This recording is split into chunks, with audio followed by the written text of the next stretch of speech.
की ही जी वॉटरशूट आपल्याला दिसते, ही वॉटरशूट एवढ्या मापाची झाली जेव्हा एक वितीची आपल्याला होते तेव्हाच ही वॉटरशूट आपल्याला काढायची. ही गोष्ट सर्व शेतकऱ्यांनी लक्षात घ्यायचं आहे. खालचं जे बूड आहे, आता माने साहेबांनी ज्या पद्धतीनं बूड सोडवलं, ही बूड लवकरात लवकर काढणं खूप महत्त्वाचं आहे.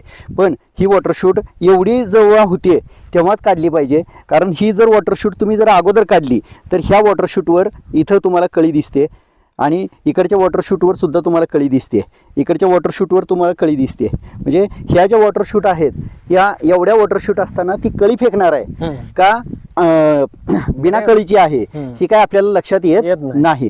त्याच्यामुळं सर्व शेतकऱ्यांनी वॉटरशूटच्या बाबतीत ही गोष्ट लक्षात ठेवणं खूप महत्त्वाचं आहे. तसंच जेव्हा आपली छाटणी होते, छाटणी झाल्यानंतर तुम्ही जे सगळ्यात महत्त्वाचं काम केलं आहे की आपल्याला खाली बुडाला आपण बोर्डो पेस्ट करून घेतलेली आहे आणि बोर्डो पेस्ट केल्यानंतर आपण त्याला खोडकिडा लागू नये म्हणून स्लेअर प्रो आणि क्लोरो ही आपण ड्रीप वॉटर सोडून दिलेलं आहे. इथं आसपास तुम्हाला कुठेही खोडकिडा किंवा कुठल्याही गोष्टी दिसत नाहीत. आणि जेव्हा आपण वॉटरशूट काढतोय तेव्हा त्याला गल करून घेणं सुद्धा तेवढीच महत्त्वाची आहे.